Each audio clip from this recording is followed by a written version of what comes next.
has brought me right back to you.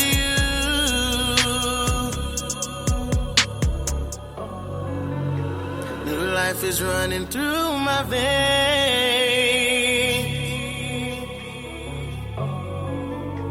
I'm fighting right through the pain.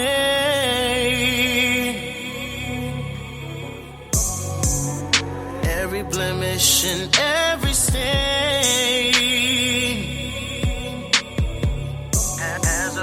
has already been wiped away. Ooh. Train up a child in the way that they should go. When they get older, they won't depart from it. How the blind gon' lead the blind? Lest they both fall in the ditch. What does it profit a man to gain the world but lose his soul? The devil will try it, don't get it twisted. Look what he did to Job. I'ma stand on his word though. Keep the faith, I don't walk by sight. So it don't matter how dark the valley really is. God with me, so you know I got the light, bro. Greater is he that is in me than he that is in the world. That's how I know I'm a conqueror. That's how I know I'm a champion. God running in my veins. He's the truth from the proof. Do you understand? See, I'm the leaderboard, not the ball. Say what? See, I'm a leaderboard, not the follower. Okay. See, I'm the headboard, not the tail. See, I'm above. All right, everyone. Welcome to the Lekeisha Mosley Show, where we discuss those unseen and unspoken issues of life while providing inspirational guidance to win with love and understanding. We were having some technical difficulties at the beginning of the show, but I believe we're clear now. I have an amazing special guest. Her name is Teresa Howell. She's an award-winning author, playwright, and stage play producer of That Church Life. Teresa, are you here with me? Yes, that's much better. Hi. Awesome. I said, we're going to win today, Teresa. We're going to win. We won. We won that one.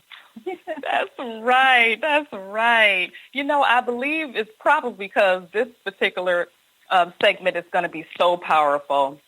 We're going to be talking about legacy potential. And anytime you're talking about anything beyond your human self, beyond what you can transcribe for your life, you know, the devil's busy. So anything when we definitely go beyond, right? So I just want to talk a little bit first about what you have going on. Can you please tell my listening audience a little bit about yourself? Oh, okay. Well, I am a teacher by trade. A special education teacher is my field. But I decided to start writing a couple of years ago, and I created this trilogy called That Church Life. As soon as it hit the stores within 2 months, I was doing appearances on TV and all different kinds of things. And the vast majority of the people that were reading the books, even though I didn't want it to be labeled as Christian fiction, were people in the church. So the book spread, sold over 5,000 copies, less than a year and a half, and then I decided to turn it into a play. So the play is currently traveling, North Carolina, South Carolina, Boston, and Virginia. And so that's what I have going on right now. And, of course, I'm still writing other books. I have a book coming out in the next 3 weeks called Delayed But Not Denied.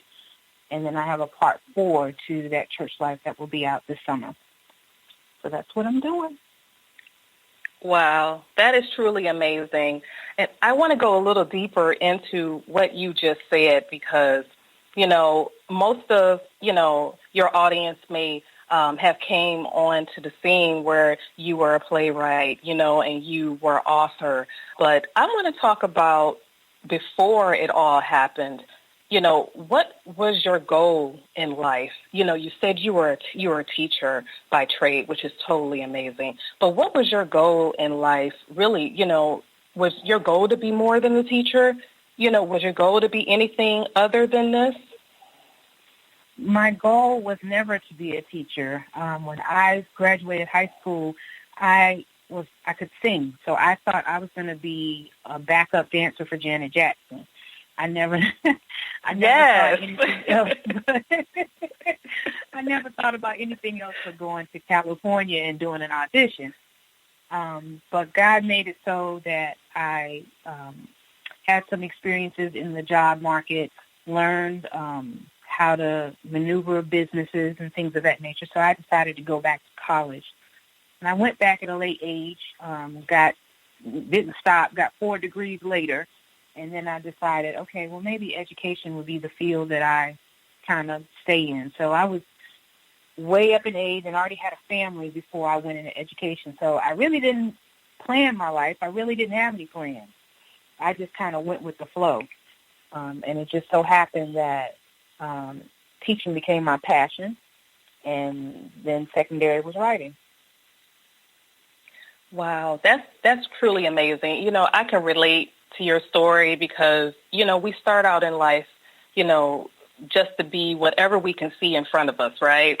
And we're saying, you know, Right. This is pretty awesome. This is amazing, right? But, you know, what happened, you know, what was an experience where, you know, it really clicked for you and you started to look back and say, wait a minute, something is happening right here. This is not my plan, Lord. Where are you taking me? Yeah, it's a victory story that came through tragedy. I had my grandmother, who I considered my mother, even though I had a biological mother, but me and my grandmother were really close. She passed away in 2015, and I was taking it very, very hard. Just having breakdowns because I really, really didn't want her to leave me. And so my mother-in-law, who was my pastor at the time, told me that, you know, you need to start writing. God said it's time for you to write. And so I took her advice, and I didn't know what I was going to write about, but I did trust God that he would lead the pen. I started off nonfiction, and he said, nope, that's not what you're supposed to be writing. You're supposed to be writing fiction. And so that's what I did. Wrote my first book, didn't have any help, didn't have anything because I didn't know what I was doing. And it just so happened that there was some seasoned authors out there that had been in the business for like over 30 years that got a hold to the book. And they were like, wow, you're a great storyteller. This is something you need to continue. So I had no idea that I was going in that direction. I just thought I was going to stay in education until retirement. But God made a way. And so it's different now. So he took me way off course on what I thought I was supposed to be doing. Wow. You know, I could relate to this story because, you know, I remember there was a time that I was walking in life and I thought that I was living my best life until someone just came to me just like you and said, you know, you don't belong here. And you're like, huh? What do you mean I don't belong here? Like, have you ever experienced that where, you know, you were told, I don't belong here. And then you ask God, well, what do you mean? Did I waste my time with everything that I do? Did you ever feel that you were wasting your time with what you already pursued, you know, and now what you're pursuing now? Oh, most definitely. Because, you know, I went to school, got all these student loans to get degrees for the field of education. And I even started my PhD. I was 12 credits into my PhD when I started writing books. And so it was like, did I go to school and waste all these years for nothing? Because if I would have known that writing was supposed to be my path, like I could have saved a lot of money here.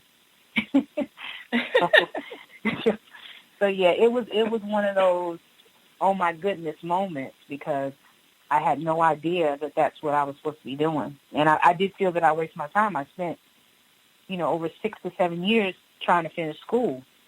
And, you know, now it's like, boom, writing is what I need to be doing. Playwriting is what I need to be doing. So that's where God led me. That's truly amazing because, you know, you do reflect on that and you begin to feel like it was a waste of time, you know, but then there comes a point in your life where it all kind of fits in together, like everything. Like, have you experienced that where you realize that, wow, all of it started to fit together? Like if you didn't have what you had before, like it's almost like your foundation. If you didn't have that foundation, you wouldn't have been ready for this. Tell me, have you experienced that?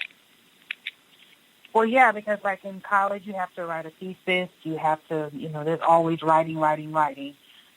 There was a moment when I was in undergrad at the age of 19 where there was a professor that said, you need to be writing, because I had to write a short story for an English class.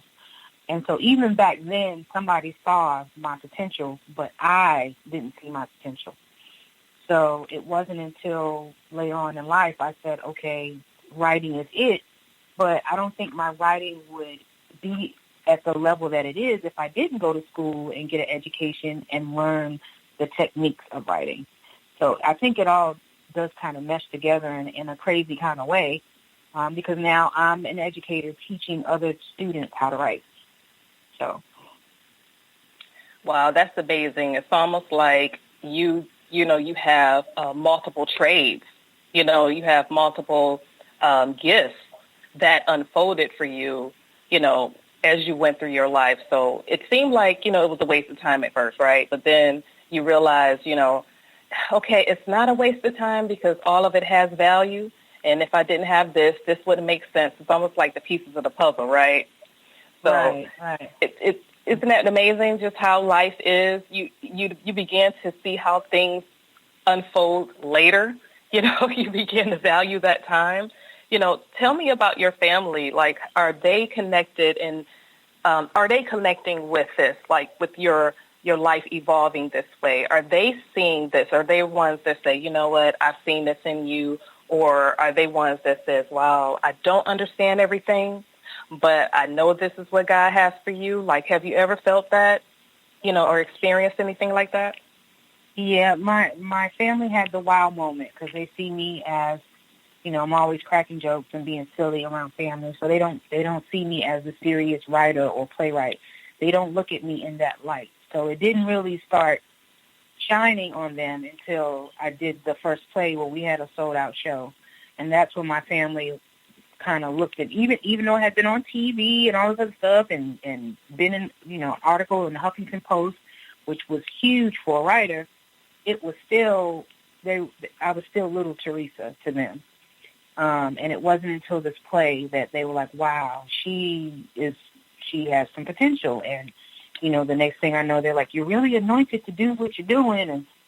And God is just making a way. And it's amazing. So they're having the wow moment right now. The books didn't really wow them. But I was still little Teresa to them. Wow. So within that, that's amazing because a lot of times our family, they don't get it until later, and it can be discouraging. Tell me, have you ever experienced where it was just you and God, and you had to, experience that? Let me know. Wow. I really had to go because it was happening so fast. Because a lot of times our family, I can hear some playback feedback in my ear. And it can be discouraging. Yeah, Lekeisha, you got a speaker on? Because I hear feedback. No. Do you hear it now? No, it's clear now. You okay? Yes, yeah. Okay. Yeah. It was a situation I really had to go to God for myself to figure out how did I get there, because when you do something that you're not familiar with, you don't. I know for me, when I wrote my first book, I had no idea how much talent I had. I only knew from what people told me months later, and really didn't even believe them. So I had to go to God and be like, look, okay, if you're saying this is my talent and this is what you want me to do, please show me the way on how to perfect this talent, because I don't want to be a mediocre writer. I want to be someone that's phenomenal to a reader. And I prayed about it because I really wanted to be great at what I'm doing. So that's when the awards and stuff started coming for book 3, and people started really taking notoriety about my writing, because that book really showed some creative skills that I didn't even know I had. So I know that was nothing but God, because it's not like I took a writing class. I mean, I may have sat under Victoria Christopher Murray for maybe about 4 weeks for an editing class online, but no real educational studies about how to write. So it was amazing how by the time I got to book 3, people were requesting for me to come different places, go different places, and speak about my experience, because it's truly surreal. It's like, this was definitely not the plan. So. That's really phenomenal because, I think about a time where, you feel alone. You feel like, you're by yourself. And then God assures you that he was with you the whole time, so much so that he's carrying you the whole time, right? So right. when you go through that, you feel that way. It's almost like it's happening for a reason, where God wants you to make him priority in being the main focus of anything great in your life. Because anything great, is God. It's a phenomenal moment of that. So tell me how, this particular play that you have, That Church Life. Let me know a little bit about what the play is entitled, what's happening inside this play, because I feel that this play is telling a story. It is. So it's based off the book. It's coming straight from the book. Basically, I wrote about a story of a young lady who, her father was the bishop of the church, and they were generational preachers. His grandmother had preached, and it was time for him to preach, and he was getting old, and he wanted his daughter to preach. However, his daughter was having an issue with the church musicians and dealing with domestic violence. So she had to struggle with, do I stay with this man or do I answer my family calling? I can't say that in the beginning it was a calling from God, because she was really, I don't know. My writing, hindsight 2020. But she was very, very, very confused. She suffered from anxiety. So she had some mental health issues that were going on as well. And through it all, she had these two friends that came in to kind of lift her up. And they decided to take her on a trip. And when they took her on this trip, she met this nice, tall, dark and handsome guy and came back to the States. And it caused some problems for that musician. And so there's a mystery twist at the end of it. And so the play followed that same path of how they all came together, how she struggled, and how they become victorious in the end. So it's not your typical church play, as from what I've been told. And the director that has been with me since the beginning, she said she really liked the uniqueness of the play, and that's grasping people on why they, we're having sold-out shows. So I'm hoping to get it somewhere like Tyler Perry or somewhere, maybe come down to Maryland. Maybe Jerry can help me find a venue. But it's just one of those heartfelt stories that you're not expecting some of the things to happen in it, and it's definitely not your typical gospel play. Wow, I'm loving it already. I'm ready to buy a ticket because it sounds so amazing. You know why I love it? Because it sounds so transparent. It sounds real, and I talk about this all the time, that, we have to be really real and transparent if we really want to reach the lost. Because if we begin to continue to act like we don't hurt or we're not human, we're not going to reach anyone that way. We're going to look like, well, you never been through what I've been through. So we'll have those blinders up like, oh, you just have on this nice, pretty dress or this nice suit, and, you have a good speech. And you go home and still be you're still defeated. You know what I mean? And you're not, really healed from really what God wants you to be healed from. So it sounds to me like your play is really healing, the wounds that God is really wanting to reach in his people. Right. Because I see it so often, going to church. I know, especially in the South, going to church is just routine and habit. And it's kind of disappointing because within that ministry, you'll have somebody that's dealing with domestic violence. You'll have somebody that's homeless. You'll have somebody that's starving, but nobody wants to talk about it. And like you said, they come all dressed up and, playing it off. But nobody knows what's going on behind closed doors, which kind of defeats the purpose of getting up early in the morning and coming in the house of God and not feeling free to, reach him, to get the help and the healing that you need. People, they still go home bound. and it's a sad commentary. That is so real. I loved how you put that because, and that's one reason why, it's so important to talk about this legacy potential. Because a lot of times, we do look for the fame. We do look for the fortune. We do look for, the riches. There's nothing wrong with that. But if it's the only thing, it's really, lukewarm. It's not saving souls. It's not healing souls. And that's really, the whole vision of what God wants for us.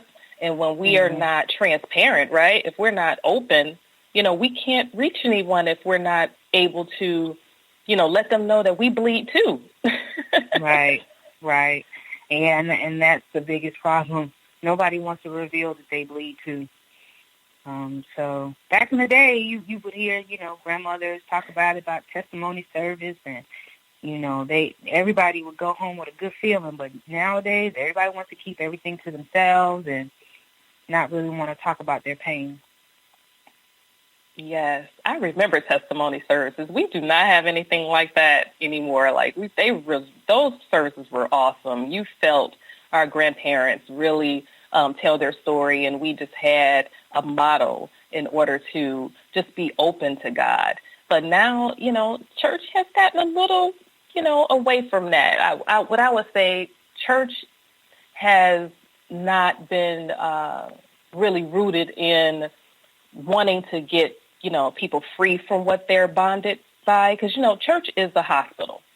And I tell people church is a hospital, right? Church is a place where we're all going to receive whatever healing we need to receive. But if the perspective is not on church being a hospital or just being a show or just a performance, then I'm leaving the same way I came, right? Yes.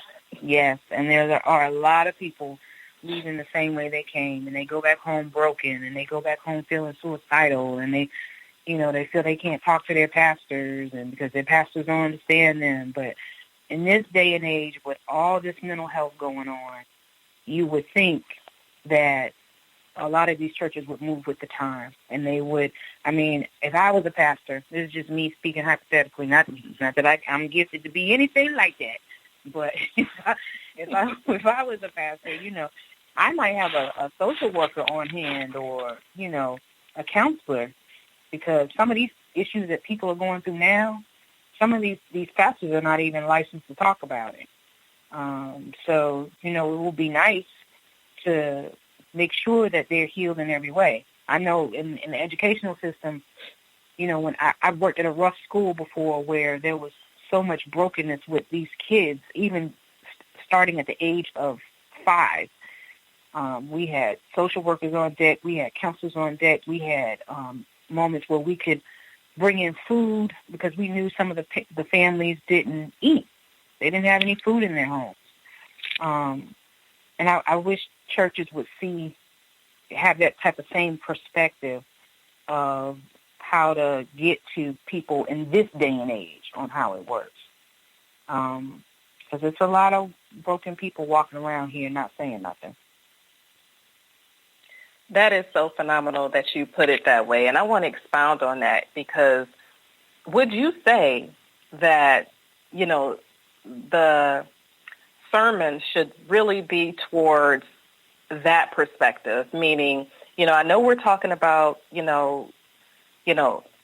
this is really great and I want you to sow into this and I want you to hear my special sermon on this.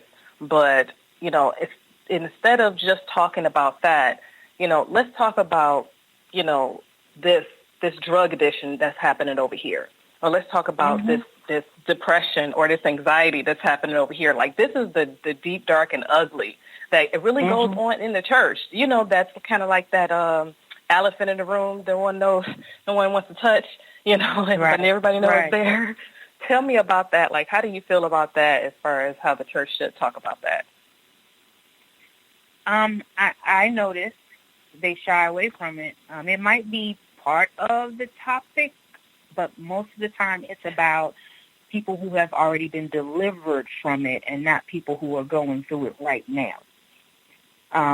So it's kind of difficult. And I know from what I've witnessed, you have somebody come into the church. They're on drugs. or they have AIDS, or they're starving. They get that feel-good moment for about 10 Sundays. But after a while, it starts to wear away because nobody's really reaching out to them. Nobody's going to their home. Nobody's helping them. Nobody's doing missionary work like they used to back in the day. Like, remember when the missionaries used to go to your house and they bring you dinner? And, people don't do that anymore. Yeah, you're not getting a meal from the missionary these days. I mean, I'm just saying.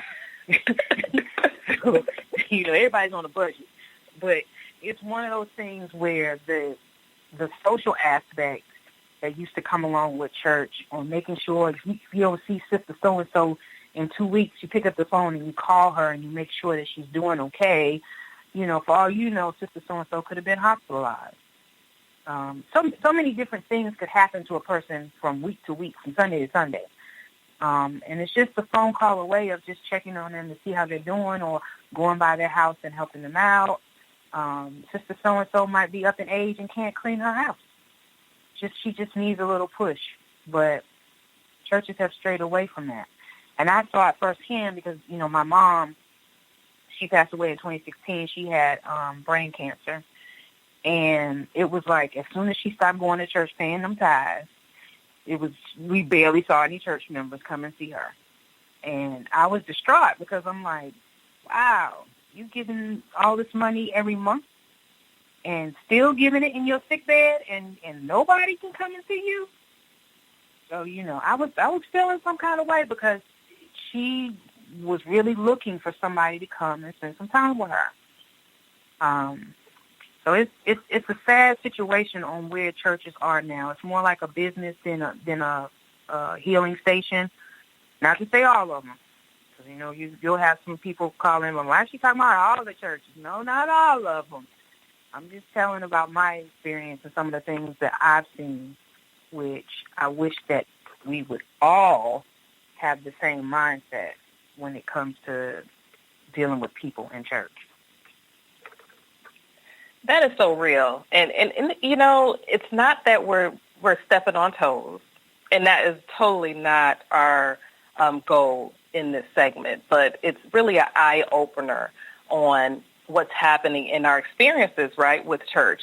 And, Right. Not all were bad experiences. They were amazing, great experiences, but we cannot, avoid the bad experiences in the sense of not being, utilizing our love walk, right? Not actually acting, and expressing what we say. We talk a talk, but do we walk the walk, right? And That's what I'm seeing in church. And sometimes people get bitter and they stop going, which we don't want that to happen. Absolutely. We don't want people to stop, right? You know what Absolutely. I'm talking about. Mm-hmm. Oh, yeah. I was one of them. I took a sabbatical for a couple of years. I was one of them. Mm-hmm. I grew up in church, and that's all I knew. But, there was a time in my life where I felt I really needed the people in the ministry to lift me up, and I just felt that it wasn't happening. So I took a sabbatical, started watching Creflo Dollar on the TV. Mm-hmm. But I'm just keeping it real. But it didn't help me to go back and be around people and worship with people, just like, the Bible tells us to worship with our brother and sister. So it did help, but it was therapeutic when I went back. But I was some kind of angry when I left. So you just have to be cognizant of what's going on with our members, because, like, people will disappear and then they'll never hear from the church again. Yes.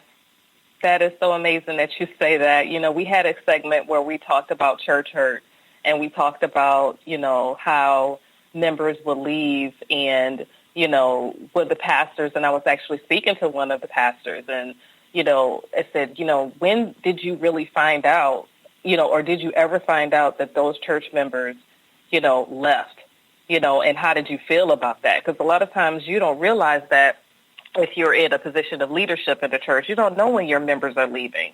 And you're not realizing that your people are not taking care of your people. Like, remember back in the day we used to have the church nurses, we used to have. Yes.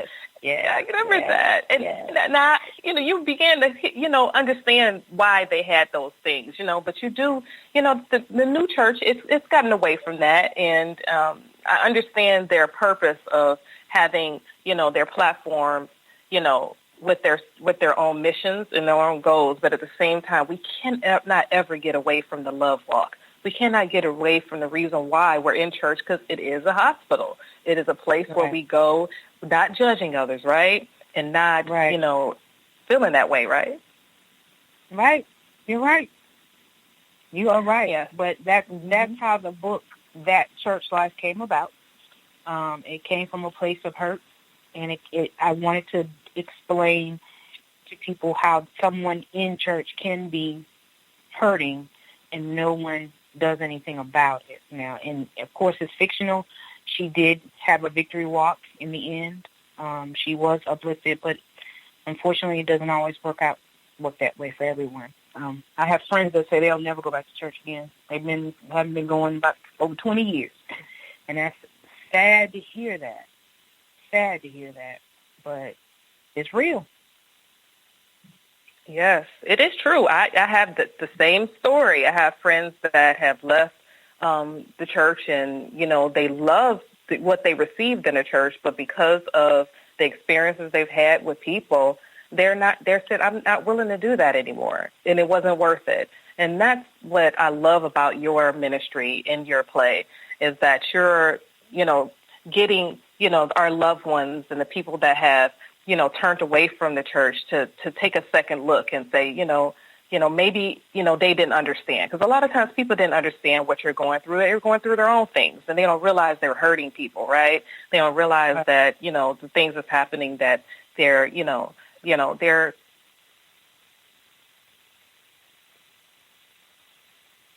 effect on someone. So I love that your play is really doing that. Tell me, what is the goal that you want people to receive out of your play at the end of the day? Well, I've added a lot of comedy to it, and so it has a little. I want people to laugh. I want people to leave and be joyous about what they saw. I don't want people to be bitter or like this discussion we're having about what churches are not doing. I kind of want them to see what churches are doing in this play. And so a lot of people, the play that we had here in Durham, people left that play and days later was saying, I still feel good after seeing that play. I feel good about what I saw. So, we want to kind of, you got the comic part of it when you make fun of the mothers and things like that. And it brings life. It brings joy, and it makes people appreciate church. So that's my goal. My goal is to walk away and make you feel good about God and good about going to church. It's not one of those, even though it follows the storyline of the book, I think it does better than the book on how it makes you feel. Because when people read the book, I think a couple of people were angry at some of the characters. So when you see the play, it's definitely going to put a smile on your face and make sure that you leave there feeling good about it.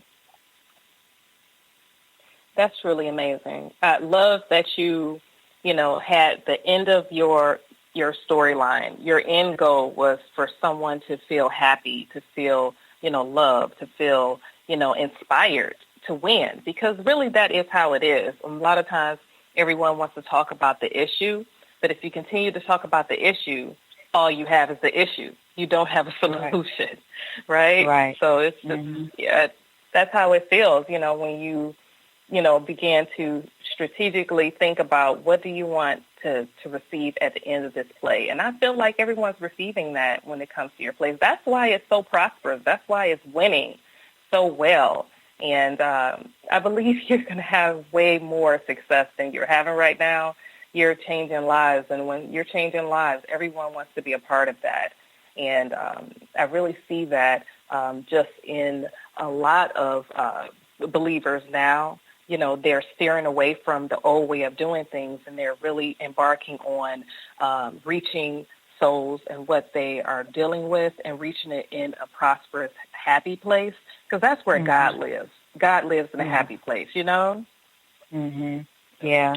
And I want them to leave happy. I don't want them to, leave, being upset because the main character, if she didn't get deliverance. Well, no, I want her to have deliverance, and I want everybody to walk away happy, and I want the ending to be a kumbaya moment.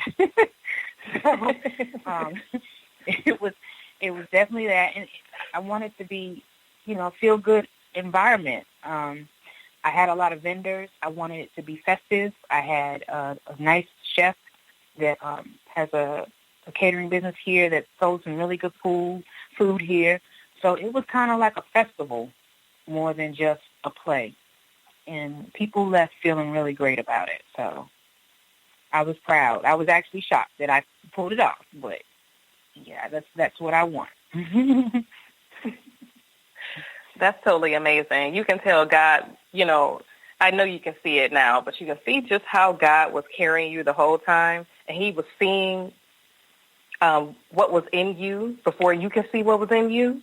Right? Like he saw past, all the things that you've been through, and he saw like destiny. He saw legacy. Oh yeah, because I sure didn't see it. No, ma'am. This is. I mean, Jerry is my witness. When I first met him, about over a year ago? I know it was probably early 2017 when I came on his show, and I was just eager. I wanted to be on everybody's show. I wanted to do everything. I was bugging everybody. Can you please talk to me on your show? And I just wanted my name.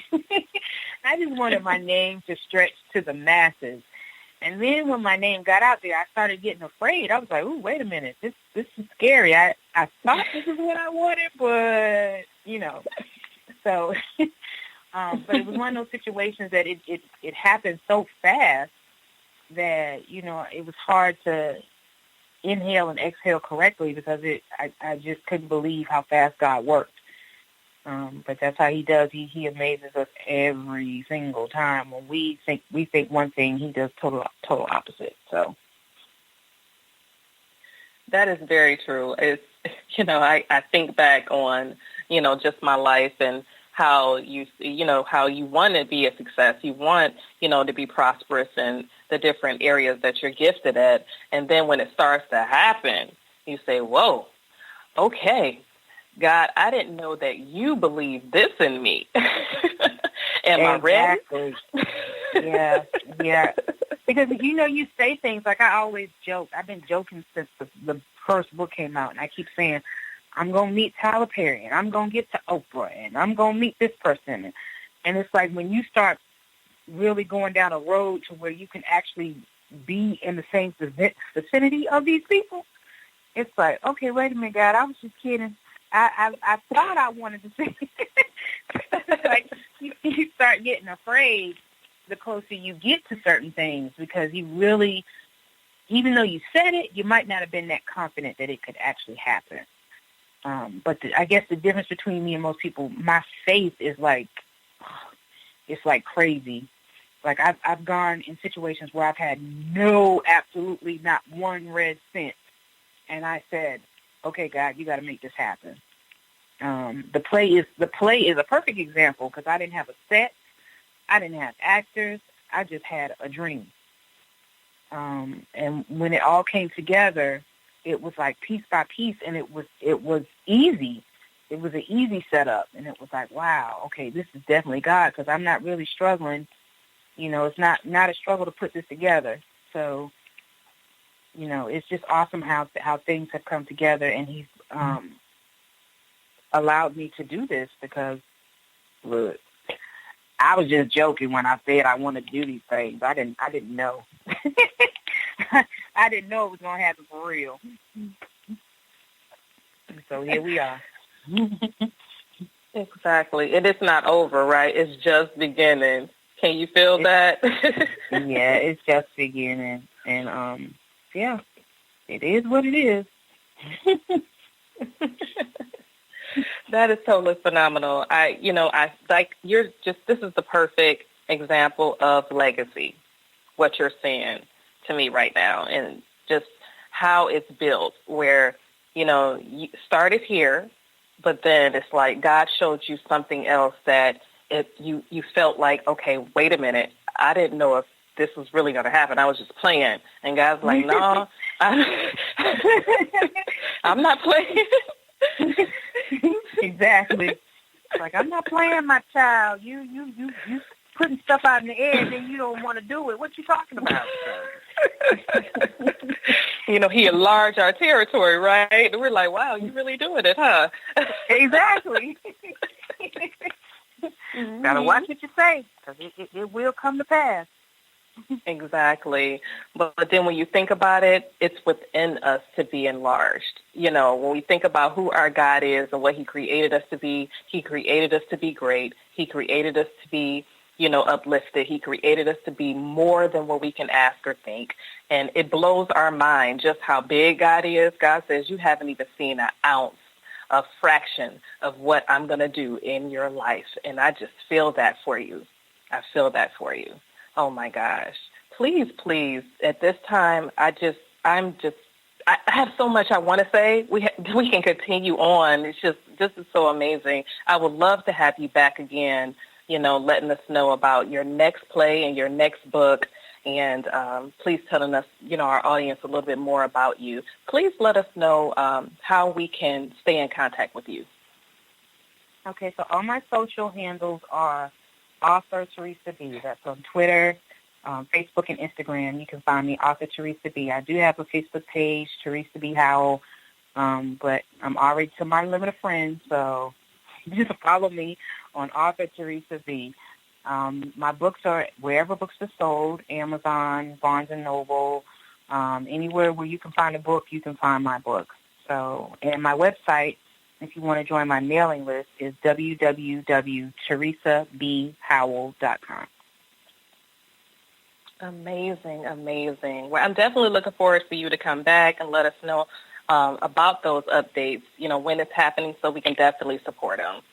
And right now, I want us to go into a segment where it's called Lekeisha's Love Letter of Healing and Encouragement. We're going to go ahead and reflect on Joshua chapter 6, a little bit on verse 25. This is talking about Rahab. Rahab was a prostitute, okay? And a lot of people look at Rahab and says, wow, this was what she, her hobby was. No, this was actually her profession. This is what she did, for a living. But the thing about Rahab in this segment, she was a part of the recovery of Jericho, where she hid those spies that were, equipped, where Joshua brought them out in order for it to be recovered, in order for them to be protected. And, by her hiding those spies in her home, it was so strategic because no one was going to look in her home, because this is what her profession was. This is what she did. So no one was going to come in her home. If men was in her home, they would just thought, oh, she's just working. But she was really doing the work of Christ, and she had faith, beyond anything. She believed in God. She believed that this was going to be a prosperous, moment for her, even though her profession was not honorable. She knew that she was doing something great. Not only did she do something great, this action protected her family. This protected her family's family. And she began to, a lifestyle living with the Israelites for the rest of her life. And I don't think that she thought this was going to happen. I believe that she knew that, something great was going to happen, but I don't think that she knew that her total life was going to change like this. And I just want to inspire others to understand that God has plans for you that is beyond your, way of thinking. It's beyond how you're thinking right now. It is a plan to bring you to a whole nother level where you couldn't have fixed it. You couldn't have made it. It's something where without him it wouldn't have happened. And isn't that just how God is? He's trying to instill changes for generations to generations in your life, and it's going to change your life. And I'm just so grateful because we're all in this together. We're all looking for the greatness of God, and he's here to give it for us. So I want you to open your hearts. I want you to open your minds to receive what God has for you, because he is going to instill greatness in you right now. All you got to do is open and receive this. Thank you so much for coming on to the show and listening, and I want you to be inspired to win. And as I end the show, remember, in all you do, lead with confidence, understanding, and love always. Thank you so much.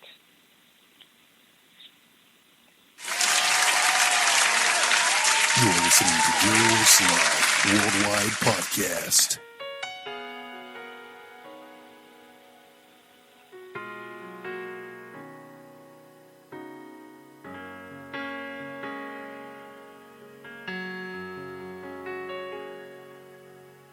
See, Lord, I know I'm not perfect, but my heart's for you. Imperfection doesn't change the way you feel. Doesn't change the way you feel.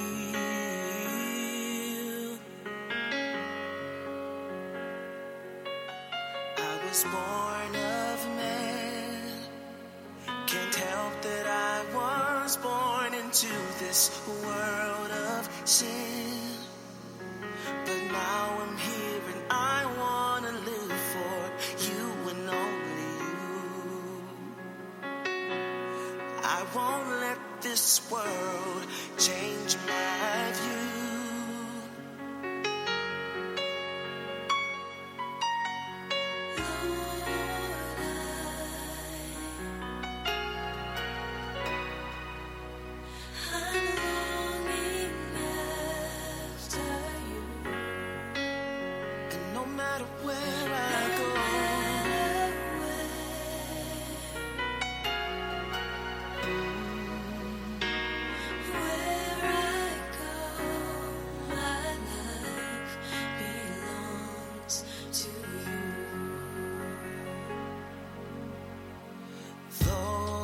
Sin, mercy keeps running down for me.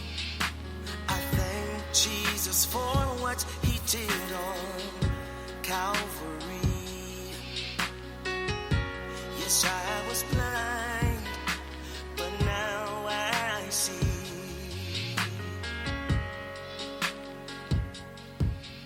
Still day by day, situations keep coming around, but I try my best to ignore the temptation of man. Lord, you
You're listening to Girls Worldwide Podcast.